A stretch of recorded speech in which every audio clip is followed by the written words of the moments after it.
சப்பாத்தி மாவு செய்யும் முறை, பிசையும் முறை. உப்பு தேவையானது போட்டுக்கணும். அப்புறம்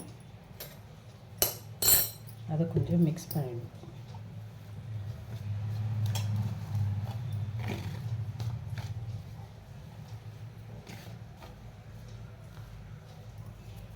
அப்புறமா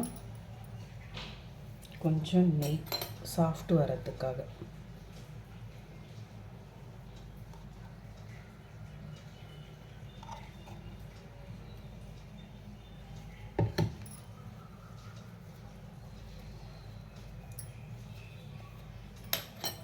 அதையும் மிக்ஸ் பண்ணிடணும்.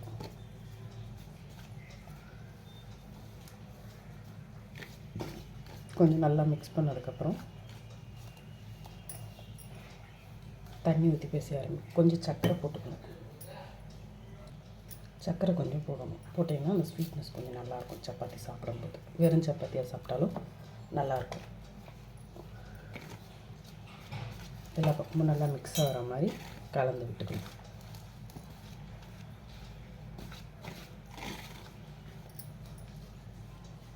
இதை கொஞ்சம் முன்னாடியே பிசைஞ்சு வச்சிட்டிங்கன்னா நல்லா சாஃப்ட் வரும்.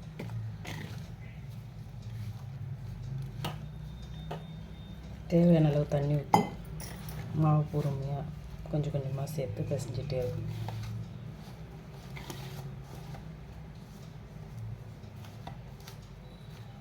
பத்தலைன்னா இன்னும் கொஞ்சம் தண்ணி தெளிச்சு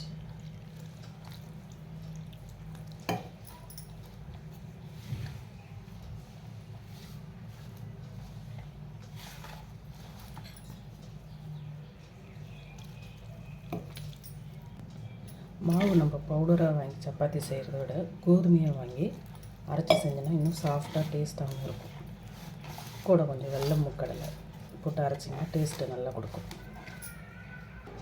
மாவு பிசைஞ்சு முடித்ததுக்கப்புறம் கொஞ்சமாக ஆயில் சேர்த்துக்கிட்டிங்கன்னா சப்பாத்தி வந்து ட்ரை ஆகாது, சாஃப்டாக வரும்.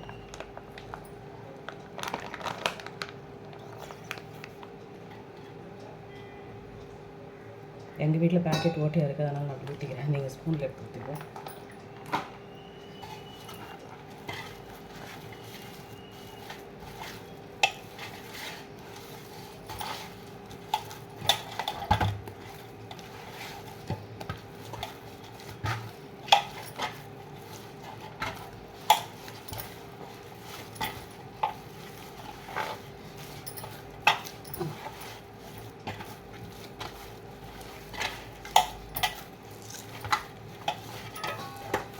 கொஞ்சம் அழுத்தம் கொடுத்து பிசைஞ்சிங்கன்னா சப்பாத்தி மாவு வந்து சாஃப்டாகும்.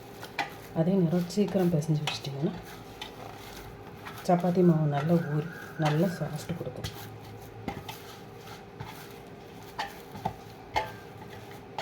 அவ்வளோதாங்க, சப்பாத்தி மாவு ரெடி ஆயிடுச்சு.